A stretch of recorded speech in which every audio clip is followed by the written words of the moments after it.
Next numerical है numerical number 7 और numerical number 7, 8 और 9 ये मैंने पहले ही बोर्ड पे लिख दिए हैं ताकि वीडियो की लेंथ कम हो सके, लेकिन पूरी कोशिश करेंगे कि इन न्यूमेरिकल्स के भी आपके कॉन्सेप्ट जो है वो बेहतरीन किस्म के हो जाएं।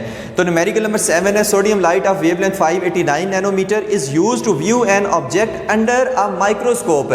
कि माइक्रोस्कोप में हम किसी ऑब्जेक्ट को देखने के लिए सोडियम लाइट यूज कर रहे हैं जिसकी वेवलेंथ कितनी है 589 nanometre.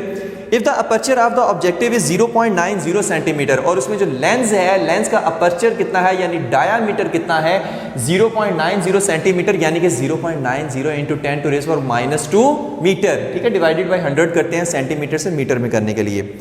Find the limiting angle of resolution यानी कि अल्फा मिनिमम हमने फाइंड करना है। बताते हैं ये भी क्या होता है।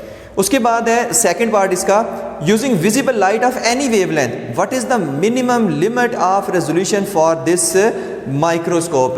कहते हैं कि विजिबल लाइट में आप कोई भी वेवलेंथ यूज कर लें, मतलब कोई भी कलर आप यूज कर लें, लेकिन हमें जो है उसमें अल्फा मिनिमम जो है वो कम से कम चाहिए ताकि रेजोल्यूशन ज़्यादा से ज़्यादा हो सके। तो हम कौन से कलर की लाइट फिर हम यूज़ करेंगे वो आगे चल के बात करते हैं। अल्फा मिनिमम क्या होता है, ये वो कम से कम एंगल होता है कि जिसमें हम टू ऑब्जेक्ट को डिस्टिंक्टली देख सकते हैं, सेपरेटली देख सकते हैं, ठीक है। रिजॉल्विंग पावर में इसको कंप्लीटली डिस्कस करके हम आ चुके हैं। उसमें अल्फा मिनिमम का हमने जो फार्मूला पढ़ा था वो क्या था 1.22 लैम्डा बाय डी। और याद रखें कि जो रिजॉल्विंग पावर होती है वो इन्वर्सली प्रोपोर्शनल होती है अल्फा मिनिमम के, यानी जितना अल्फा मिनिमम कम होगा उतना रिजॉल्विंग पावर ज़्यादा होगी। यानी हम चाहते हैं कि अल्फा मिनिमम कम से कम आए।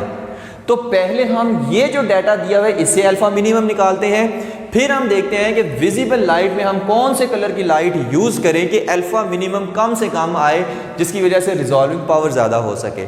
तो पहले ये डाटा पुट करके देखते हैं। Alpha minimum 1.22 lambda by D, lambda कितना दिया हुआ है ये 589 इंटू 10⁻⁻9, डी कितना है 0.90 इंटू 10⁻⁻² मीटर, 1.22। उसी तरह जब इसको सॉल्व करेंगे तो 8 इंटू 10⁻⁵ रेडियन आएगा क्योंकि अल्फा एक एंगल होता है। तो सोडियम लाइट यूज़ करके हमारे पास जो अल्फा मिनिमम आ रहा है ना वो इतना है, ठीक है। अब हम देखते हैं कि विजिबल लाइट में हम कौन सी लाइट यूज़ करें कि अल्फा मिनिमम कम से कम आए, रिजॉल्विंग पावर जिससे ज़्यादा हो। तो फिर से अल्फा मिनिमम का वही फार्मूला। अब विजिबल लाइट में अगर हम ब्लू लाइट यूज़ करें ना, ब्लू लाइट की वेवलेंथ बहुत कम होती है और अगर वेवलेंथ बहुत कम होगी तो हमारे पास क्या होगा अल्फा मिनिमम भी बहुत कम आएगा। मतलब लैम्डा अगर बहुत कम होगा तो अल्फा मिनिमम भी कम आएगा और अगर अल्फा मिनिमम कम आएगा तो रिजॉल्विंग पावर ज़्यादा होगी, ठीक है। तो हम कम से कम हमारे पास ब्लू लाइट विजिबल लाइट में हम कौन सी यूज़ करते हैं वो हम यूज़ करते हैं ब्लू लाइट। और ब्लू लाइट की वेवलेंथ कितनी होती है 400 नैनोमीटर यानी 400 इंटू 10⁻⁻9 मीटर। तो हम ये ब्लू लाइट यूज़ करेंगे, ठीक है। आपके शॉर्ट क्वेश्चन में भी है कि कंपाउंड माइक्रोस्कोप में ब्लू लाइट क्यों यूज़ करते हैं, भाई उससे रिजॉल्विंग पावर ज़्यादा हो जाती है, अल्फा मिनिमम कम हो जाता है, रिजॉल्विंग पावर ज़्यादा हो जाती है। तो इसमें क्या है अल्फा मिनिमम इज इक्वल 1.22। अब लैम्डा की जगह हम पुट करेंगे 400 नैनोमीटर। पहले हमने लैम्डा की जगह ये पुट किया था सोडियम लाइट की वेवलेंथ, अब हम ब्लू लाइट की वेवलेंथ पुट करेंगे। हम इसका सेकंड पार्ट कर रहे हैं और 0.9 इंटू 10⁻⁻² मीटर लेंस का अपर्चर वही हम यूज़ करेंगे। अल्फा मिनिमम कितना आएगा 5.42 इंटू 10⁻⁵ रेडियन, यानी अल्फा मिनिमम कम, इसका मतलब है रिजॉल्विंग पावर और ज़्यादा हो जाएगी। इस वजह से हम ब्लू लाइट को प्रेफर करते हैं जब हम कंपाउंड माइक्रोस्कोप को पढ़ते हैं, तो ठीक है। तो इसके लिए अल्फा मिनिमम निकालना था और विजिबल लाइट के लिए हमने निकालना था कि कब अल्फा मिनिमम कम से कम आएगा ताकि रिजॉल्विंग पावर ज़्यादा आए। नेक्स्ट न्यूमेरिकल है न्यूमेरिकल नंबर 8, एस्ट्रोनॉमिकल टेलीस्कोप से ही रिलेटेड है। N astronomical telescope having magnifying power of 5 consist of 2 thin lenses 25 centimetre apart. यानी कि एस्ट्रोनॉमिकल टेलीस्कोप उसमें मैग्नीफाइंग पावर उसने कितनी दी हुई है, यहाँ से यहाँ मैग्नीफाइंग पावर कितनी दी हुई है 5, ठीक है। और कंसिस्ट ऑफ 2 लेंसेज से 2 लेंसेज, ज़ाहिर है एस्ट्रोनॉमिकल टेलीस्कोप में 2 लेंसेज यूज़ होते हैं, उनके दरमियान जो डिस्टेंस होता है वो क्या होता है L, जिसको हमने लिखा था L is equal to FO plus FE। अगर एस्ट्रोनॉमिकल टेलीस्कोप आपने पढ़ा है तो L कितना है 24 सेंटीमीटर पता क्या करना है, find the focal length of lenses. आपने फोकल लेंथ फाइंड करनी है ऑब्जेक्टिव लेंस और आई पीस लाइंस की जो टेलीस्कोप में होते हैं, ठीक है। पहले भी 2-3 न्यूमेरिकल में हम टेलीस्कोप के कर चुके हैं, उसमें हमने डायग्राम बनाई थी। तो डायग्राम में जो दो लेंस नहीं थे उनके दरमियान डिस्टेंस जो एल है ना वो हमें गिवन है, और उन लेंसेज में से ऑब्जेक्टिव लेंस की फोकल लेंथ फाइंड करनी है और आई पीस लेंस की फोकल लेंथ हमने फाइंड करनी है। अब इसमें देखिए एल इज इक्वल टू क्या होता है, F O plus F E, ठीक है। दोनों लेंस की फोकल लेंथ को प्लस कर देना तो दोनों लेंसेज के दरमियान डिस्टेंस निकल आएगा जो टेलीस्कोप की लेंथ होगी, ठीक है, F O plus F E. अब यहाँ पर अगर हमें देखें ना मेरे पास एफ ओ है ना मेरे पास एफ ई है, लेकिन एल है, तो एल यहाँ पे क्या है 24 है, तो मैं इसको इक्वेशन नंबर 1 का नाम दे देता हूँ क्योंकि उसके आगे जाके मैं यूज़ करूँगा। अच्छा, अब मैं मैग्नीफाइंग पावर वाला फार्मूला, मैग्नीफिकेशन वाला फार्मूला यूज़ करता हूँ टेलीस्कोप का, शायद उससे कुछ बन जाए क्योंकि दो ही तो हैं, या ये फार्मूला है या ये फार्मूला है। तो m is equal to F O by F E, magnification का फार्मूला है उसका। यहाँ पर भी m है, एफ ओ और एफ ई नहीं है क्योंकि ये तो हमने फाइंड करने हैं। तो लेकिन हम एक काम कर सकते हैं, एफ ई को अगर इधर ले आए तो एफ ओ क्या आ जाएगा 5 एफ ई, एफ ओ क्या आ जाएगा 5 एफ ई। इसको इक्वेशन नंबर 2 का नाम दे दें। अब कुछ भी नहीं करना, इस इक्वेशन नंबर 2 को इक्वेशन नंबर 1 में पुट कर दें तो हमारे पास एक आंसर आ जाएगा और उससे फिर हम दूसरा खुद ब खुद निकाल लेंगे, ठीक है। तो F O put equation 2 in 1, इस इक्वेशन को इसमें पुट करेंगे। अब एफ ओ की जगह मैंने क्या पुट कर दिया 5 एफ ई, एफ ओ की जगह 5 एफ ई, तो 5 एफ ई पुट कर दिया। 24 is equal to 5 F E plus F E, कितना हो गया 6 F E, 5 F E plus 1 F E 6 F E, 24 is equal to 6 F E, eyepiece की focal length है, और F E is equal to 24/6 कितना आ गया 4 centimetre. एक तो हमारे पास निकल आई, आई पीस की फोकल लेंथ निकल आई। अब इस आई पीस की फोकल लेंथ को यहाँ पर पुट कर दे तो एफ ओ निकल आएगा इक्वेशन नंबर 2 में। तो F O is equal to 5 F E, F E कितना है 4 सेंटीमीटर, पुट कर दिया 5 4 20, यानी एफ ओ भी आ गया कितना 20 सेंटीमीटर। तो दोनों फाइंड हो गए और यही दो हमने फाइंड करने थे। नेक्स्ट न्यूमेरिकल हम देखते हैं, numerical number 9, a glass light pipe in air, यानी एक ग्लास लाइट पाइप है, ठीक है, और कहाँ पर पड़ा हुआ है, एयर में पड़ा हुआ है, ठीक है। ग्लास है, कहाँ पर पड़ा हुआ है, एयर में पड़ा हुआ है, और will totally internally reflect a light ray if its angle of incidence is at least 39 degree. मतलब कि अगर ये हमारे पास क्या है, ये ग्लास है, ठीक है, और किस में पड़ा हुआ है, एयर में पड़ा हुआ है, यानी कि एक ग्लास और ऊपर क्या है, एयर है। कहता है कि अगर मैं इसको 39 डिग्री पे फेंकूं, कितने पे 39 डिग्री पे, यहाँ से अगर मैं लाइट को फेंकूं ग्लास में, तो ये हमारे पास एयर के अंदर टोटली इंटरनली रिफ्लेक्ट, मतलब कि क्रिटिकल एंगल पे जाएगी, यानी कि 90 डिग्री का एंगल यहाँ पर एंगल ऑफ रिफ्रैक्शन होगा। अब इससे ज़रा सा भी ज़्यादा होगा ना, मतलब 39 से 40 डिग्री होगा, तो ये टोटल इंटरनली रिफ्लेक्ट कर देगी। तो ये मिनिमम एंगल है टोटल इंटरनल रिफ्लेक्ट का, कितना 39 से 40 होगा, एकदम से टोटल इंटरनल रिफ्लेक्ट कर देगी। फिर से उसको बता रहे हैं, ग्लास एयर बाउंड्री है, ग्लास है, हमने 39 डिग्री पे लाइट को फेंका तो हमारे पास वो 90 डिग्री पर ऐसे बेंड कर गई, तो ये हमारे पास फिर क्या कहलाता है, ये क्रिटिकल एंगल कहलाता है। और क्रिटिकल एंगल दिया हुआ है कितना फॉर ग्लास 39 डिग्री, कब, जब वो एयर में पड़ा हुआ है, ठीक है। नेक्स्ट वो क्या कहता है इसी के अंदर ही, what is the minimum angle for total internal reflection if pipe is in water. अगर हम इस पाइप को वाटर के अंदर रख दें, अब ये ग्लास है, ये वाटर है, वाटर के अंदर अगर हम इस पाइप को रख दें, जो ग्लास लाइट पाइप है, अगर उसमें रख दें तो फिर हमारे पास ये क्रिटिकल एंगल ऑफ इंसिडेंस कितना होगा, कि हमारे पास मैं कितने एंगल पे यहाँ पे ग्लास से लाइट फेंकूं कि वाटर में जाके से 90 डिग्री पे बेंड हो जाए, ठीक है। उसको उसने कहा है minimum angle of total internal reflection, तो उसको हम क्रिटिकल एंगल कहते हैं। अगर इससे ज़रा सा ज़्यादा हो जाए तो सीधी जहाँ जिस मीडियम में गई है उसी मीडियम में वापस आ जाएगी, ठीक है। तो ये थीटा सी हमने क्या करना है, फाइंड करना है। ओके हो गया।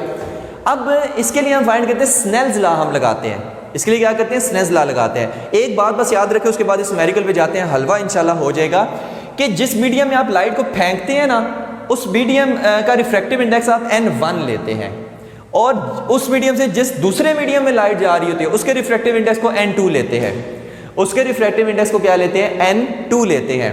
अब अगर मैं इसकी बात करूं तो यहां पर देखिए ग्लास से लाइट जा रही है वाटर में, तो ग्लास का रिफ्रैक्टिव इंडेक्स कितना होगा, n1 होगा, ठीक है, n1 होगा जो अभी मुझे पता नहीं है, मुझे गिवन नहीं है, और वाटर का रिफ्रैक्टिव इंडेक्स n2 होगा जो मुझे गिवन है 1.33, ठीक है, क्वेश्चन में ये गिवन है वाटर का रिफ्रैक्टिव इंडेक्स। तो अभी मैं इस पे स्नेल्स लॉ लगा के देखता हूं कि ये थीटा सी कितना होगा। ओके, तो n1 हमारे पास कोई नहीं है, n2 हमारे पास है, तो मुझे बताओ थीटा सी में कितने एंगल पे मैं लाइट को इंसिडेंस करूं कि वो हमारे पास 90 डिग्री पे बेंड कर जाए, और उसी एंगल ऑफ इंसिडेंस को मैं क्रिटिकल एंगल कहूंगा। ये हमने फाइंड करना है। अब देखते हैं कैसे फाइंड करते हैं। Snell's law, n1 sin theta 1 is equal to n2 sin theta 2, ठीक है, ये हमारे पास एंगल थीटा 1 कह लें, और जिस पे ये बेंड किया 90 डिग्री पे उसको थीटा 2 कह लें। बहरहाल आगे चल के देखते हैं, या इसको ना एक और नाम दे दें, इसको थीटा सी का नाम दे दें, इसको थीटा आर का नाम दे लें, ठीक है। थीटा सी मतलब जिस पे मैंने लाइट को फेंका है, थीटा आर जिस एंगल पे रिफ्रैक्ट करेगी। अब यहां पर देखिए, यहां पर ना अगर n1 इधर भी n1 और इधर भी मैं कह रहा हूं n1, ठीक है, n1 बताते हैं मैंने सब कुछ इस तरह से क्यों किया। देखिए n1 क्या है, रिफ्रैक्टिव इंडेक्स ऑफ ग्लास, और वो मुझे पता कोई नहीं है। साइन थीटा सी, n2 क्या है, रिफ्रैक्टिव इंडेक्स ऑफ वाटर, और वो मुझे पता है वो 1.33 है। थीटा आर क्या है भाई, 90 डिग्री पे बेंड कर रही है, तो थीटा आर 90 डिग्री होगा। तो n1 sine theta c is equal to 1.33 sine 90 degree, n1 sine theta c is equal to 1.33 क्योंकि साइन 91 होता है, और sine theta c is equal to 1.33 over n। अब यहां पर देखें, जब तक हमें n1 फाइंड नहीं होगा मैं थीटा सी को फाइंड नहीं कर सकता। ये चीज समझाने की कोशिश कर रहा हूं। जब तक n1 फाइंड नहीं होगा, यानी refractive index of glass find नहीं होगा, तब तक मैं थीटा सी को फाइंड नहीं कर सकता। तो इस n1 को फाइंड करने के लिए ना मैं ये वाली अरेंजमेंट लूंगा जो पहला पार्ट है इस न्यूमेरिकल का, कि अगर लाइट ग्लास से एयर में जा रही है तो हमारे पास क्रिटिकल एंगल उसने दिया हुआ है, और वो कितना है, 39 डिग्री है। यहां से मैं पहले n1 को निकालूंगा, फिर उस n1 को इधर पुट करूंगा, तो फिर हमारे पास थीटा सी निकल आएगा, ये वाला थीटा सी कि ग्लास से वाटर में जब जा रही है तो क्रिटिकल एंगल कितना होगा। डन हो गया। तो n1 निकालने के लिए मैं ये काम इसमें करूंगा। अब यहां पे n1 जो है वो मुझे पता नहीं है, n2 पता है। Refractive index of glass 1, refractive index जो एयर का होता है वो 1 होता है, और रिफ्रैक्टिव इंडेक्स ऑफ ग्लास मुझे अभी पता नहीं है। तो फिर से n1 साइन थीटा सी और n2 साइन थीटा आर, ठीक है, स्नेल्स लॉ हमने लगा दिया। n1 क्या है मुझे पता नहीं है, sine theta c is equal to n2 कितना है भाई, वो तो 1 है, एयर का रिफ्रैक्टिव इंडेक्स 1 होता है। थीटा आर कितना है भाई, 90 डिग्री पे बेंड कर रही है, तो 90 डिग्री, साइन 91 हो गया, यहां पर सिंपल 1 आ गया।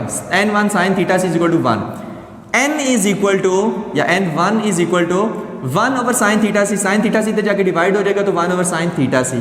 यहां पर थीटा सी दिया हुआ है, ग्लास से जब एयर में लाइट जा रही है तो क्रिटिकल एंगल दिया हुआ है वो कितना है, 39 डिग्री। यहां पर जब 39 डिग्री पुट करेंगे तो 1 ओवर 0.629 आ जाएगा, साइन 39 629 होता है, 0.629 होता है, और n कितना आ जाएगा 1.59 आ गया ना n। अब ये क्या है, ये हमारे पास है रिफ्रैक्टिव इंडेक्स ऑफ ग्लास, तो फाइंड हो गया, ठीक है ना। अब हम क्या करेंगे, यहां पर साइन थीटा से जहां जहां पर अब n1 है ना वहां पुट कर दे 1.59, तो यहां पर पुट करेंगे 1.59, यहां पर पुट करेंगे 1.59, यहां पर पुट करेंगे 1.59, ओके हो गया। अब देखें 1.33 divided 1.59 0.84, sine theta c is equal to 0.84, theta c is equal to sine inverse 0.84, और थीटा सी कितना आ जाएगा 57 डिग्री। मतलब कि थीटा सी अगर 57 डिग्री हो जब ग्लास का जो पाइप है वो वाटर में पड़ा हुआ हो, अगर मैं अब ग्लास में लाइट 57 डिग्री पे फेंकूं तो यहां पर क्या आगे जाके रिफ्रैक्ट होकर 90 डिग्री पे वो बेंड कर जाएगी नॉर्मल से, ठीक है। तो ऐसे एंगल को हम क्रिटिकल एंगल कहते हैं, या minimum angle of total internal reflection, कि अगर इससे जरा सा ज्यादा हुआ तो लाइट यहां पे गई, यहां से रिफ्लेक्ट करके दोबारा अंदर की तरफ आ जाएगी, ठीक है। तो इस तरह से इस न्यूमेरिकल को सॉल्व करना है।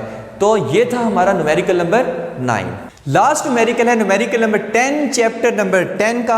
The refractive index of the core and cladding of an optical fibre are 1.6 and 1.4 respectively. अब रिफ्रैक्टिव इंडेक्स दिया हुआ है कोर और क्लैडिंग का। कोर का कितना है 1.6, क्लैडिंग का कितना है 1.4 है। The critical angle of the for the interface, critical angle हमने फाइंड करना है। The maximum angle of incidence in the air of a ray which enters the fibre and is incident at the critical angle on the interface.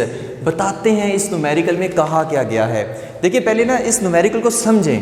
अब किस तरह से, ये हमारे पास क्या है, कोर है। ये हमारे पास क्या है, ये कोर है, ये सारा कोर है, ठीक है। और ये जो हिस्सा है ना, ये वाला, ये हिस्सा क्या है, ये सारा, ये हिस्सा और ये हिस्सा, ये हमारे पास है क्लैडिंग, ठीक है। और ये ऊपर क्या है, एयर है, नीचे भी क्या है, एयर है, ठीक है। तो पहले फिगर को समझते हैं, उसके बाद देखते हैं कि इसमें कहा क्या गया, इसमें पूछा क्या गया, इसको सॉल्व कैसे करना है।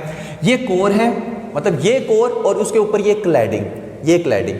तो ये सारा कोर है और ये जो ये वाला हिस्सा है ये क्या है, क्लैडिंग है। कोर का रिफ्रैक्टिव इंडेक्स दिया हुआ है 1.6, क्लैडिंग का रिफ्रैक्टिव इंडेक्स दिया हुआ है 1.4 दिया हुआ है, ठीक है। और कोई चीज़ उसने नहीं दी हुई। अब पूछा क्या गया है, पूछा ये गया है कि या पहले देखते हैं कि यहाँ पर हो क्या रहा है। हम कहते हैं कि यहाँ से ना मैंने लाइट को भेजा कोर के अंदर, ठीक है, ऐसे है ना, ये कोर है, ये ऊपर क्लैडिंग है। तो मैंने कोर के अंदर क्या किया, लाइट को ऐसे एंटर किया। तो मैंने यहाँ से क्या किया, लाइट को कोर के अंदर एंटर किया। अब लाइट जाहिर सी बात है एयर से ग्लास में गई है तो बेंड हो जाएगी। जब कोर में ऐसे बेंड हो के इधर तक आ गई, अब यहाँ से लाइट क्या करना है, कोर से क्लैडिंग में जाना है। लेकिन यहाँ पर जो एंगल बन रहा है ना, वो क्रिटिकल एंगल बन रहा है और क्लैडिंग में 90 डिग्री के एंगल पे जाकर बेंड कर जाएगी। फिर से देखिए कि हुआ क्या है, बाद में देखेंगे फाइंड क्या करना है। हमने यहाँ से लाइट भेजी कोर, ये कोर है, ये ऊपर क्लैडिंग है। तो कोर में हमने ऐसे लाइट को भेजा। अब जाहिर है ग्लास है तो लाइट क्या करेगी, थोड़ी बेंड हो जाएगी। अब जब लाइट ऐसे गई और जैसे इस कोर यानी ग्लास में गई तो ऐसे बेंड होगी। अब जब बेंड हो गई है तो कोर के किनारों पर तक चलेगी, कोर के किनारों तक चलेगी तो ऊपर क्या है, क्लैडिंग। अब यहाँ पर एंगल कौन सा बन रहा है, यहाँ पर जब बेंड होकर यहाँ पर आई तो ये क्रिटिकल एंगल बन रहा था। और क्रिटिकल एंगल पे पता है आपको, लाइट जो है जब डेंसर से रेयर में जाती है तो क्या होता है, क्रिटिकल एंगल पे वो 90 डिग्री पे बेंड कर जाती है। तो ये 90 डिग्री पे ऐसे बेंड कर गई। पूछा पता क्या गया है कि यहाँ से तो हमने भेजा था ना, ए से कोर के अंदर लाइट है।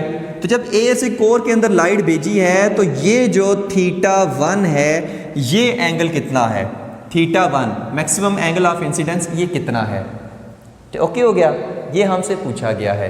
अब इसको तो हमें पूछा गया है, अगर सारी कहानी बताते हैं, ठीक है, वो साफ से करके बताएंगे, लेकिन अभी जस्ट वो एक टेम्पो सा बना रहे हैं। तो इस एंगल को फाइंड करने के लिए अगर मैं स्नेल्स लॉ अप्लाई करूं तो क्या था, n1 sin θ1 is equal to n2 sin θ2। Okay हो गया। अब यहां पर देखें, n1 क्या है, एयर से ग्लास में जा रही है, एयर से इस कोर में जा रही है, एयर से इस कोर में जाके जो कि ग्लास का बना हुआ होता है। और एयर के लिए n कितना होता है, वो 1 होता है। और कोर का रिफ्रैक्टिव इंडेक्स यहाँ पर कितना दिया हुआ है भाई, कोर का रिफ्रैक्टिव इंडेक्स तो यहाँ पर 1.6 दिया हुआ है। ओके हो गया।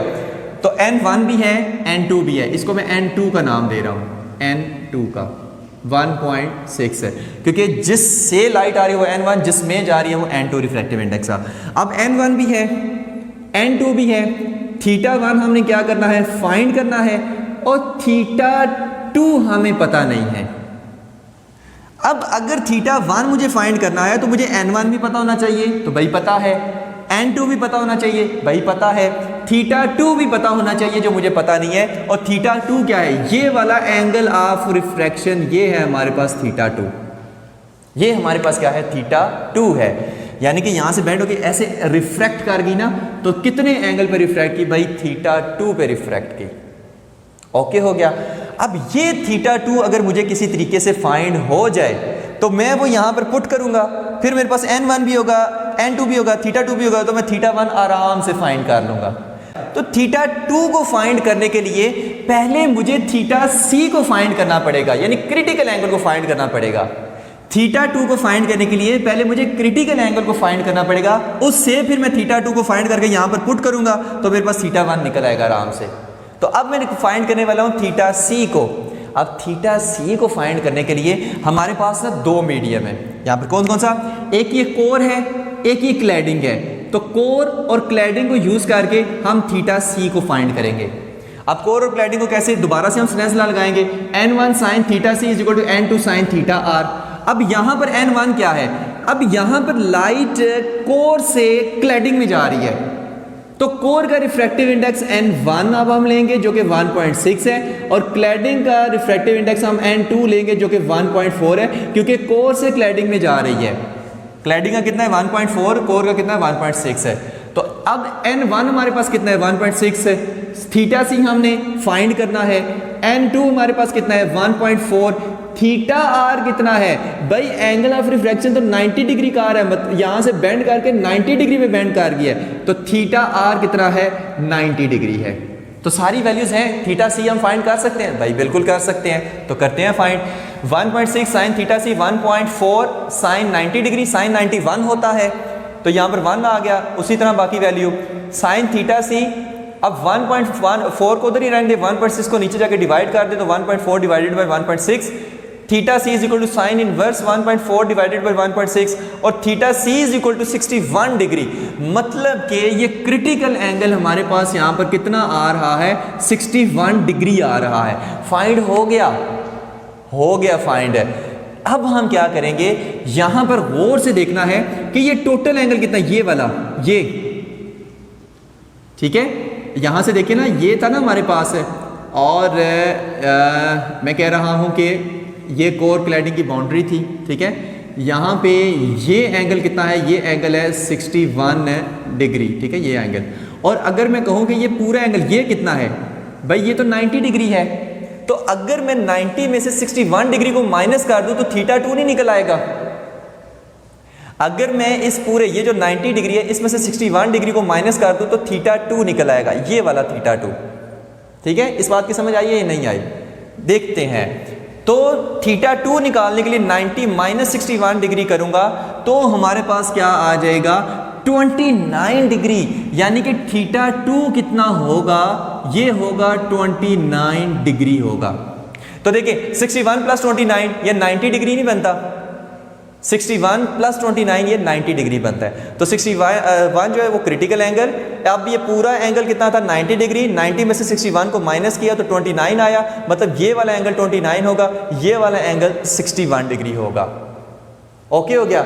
अब यहां पर देखिए, अब मुझे थीटा 2 पता नहीं चल गया कितना है, 29 डिग्री। अब मैं थीटा 1 फाइंड कर सकता हूं, तो बुक में कहा गया था एक थीटा सी फाइंड करें, एक बुक में कहा गया था थीटा, और उसी एक बुक है, इधर उधर कोई डिफरेंट बुक थोड़ी है, एक ही बुक है, और उसी बुक में कहा गया कि थीटा 1 को भी फाइंड करें। अब यहाँ पर देखें, हम फिर से स्नेल्स लॉ लगाएंगे, यही चीज़ मैं उधर लिखने वाला हूँ, n1 sin theta 1 is equal to n2 sin theta 2। तो for air core interface n1 sin theta 1 is equal to n2 sin theta 2, या थीटा r इसको कह दें, मैं थीटा 2 चले कह देता हूँ। n1 कितना है 1, वो तो हमें पता था, ये अब हम इसकी बात कर रहे हैं ना, n1 कितना था 1, n2 कितना था 1.6 है, n1 1 n2 1.6, थीटा 1 हमने फाइंड करना है, थीटा 2 कितना आया 29 डिग्री, पुट कर दिया। अब पुट कर दिया तो साइन थीटा 1 इधर आ गया 1.6, साइन 29 0.485 होता है, मल्टीप्लाई किया तो 0.776 आ गया। Theta 1 is equal to sine inverse 0.776 और theta 1 is equal to 51 degree आ गया। मतलब ये वाला एंगल कितना होगा 51 डिग्री, और यही तो हमने फाइंड करना था, आज समझ आइए नहीं आई। तो थीटा 1 51 डिग्री आ गया। इसको फाइंड करने के लिए पहले हम ये फाइंड करेंगे, ये फाइंड हो जाएगा तो ये फाइंड हो जाएगा, जब ये 29 डिग्री फाइंड हो जाएगा तो थीटा 1 भी फाइंड आराम सुकून से हो जाएगा। ओके हो गया। तो ये था हमारा न्यूमेरिकल नंबर 10। अब यहां पर हमारे होती है पूरे चैप्टर की हैप्पी एंडिंग। हमने इसके तमाम जो हमारे पास है हर टॉपिक, हर शार्ट क्वेश्चन, हर न्यूमेरिकल आपको इसका इंशाल्लाह मिलेगा। प्ले लिस्ट में जाकर अगर कोई भी इस चैप्टर से रिलेटेड वीडियो चाहिए हो, किसी भी टॉपिक की, किसी भी शॉर्ट क्वेश्चन की, किसी भी न्यूमेरिकल की, तो आप प्ले लिस्ट में जाकर देख सकते हैं। ठीक है, तो यहाँ पर हमारी इस chapter number 10 first year physics की होती है हैप्पी एंडिंग। ओके हो गया। तो ये था हमारा आज का lecture first year physics chapter number 10 के न्यूमेरिकल्स का। तो होप्स हो कि आपको सारा समझ आ गया होगा, सारे न्यूमेरिकल समझ आ गए होंगे। तो थैंक यू वेरी मच। अल्लाह हाफिज़।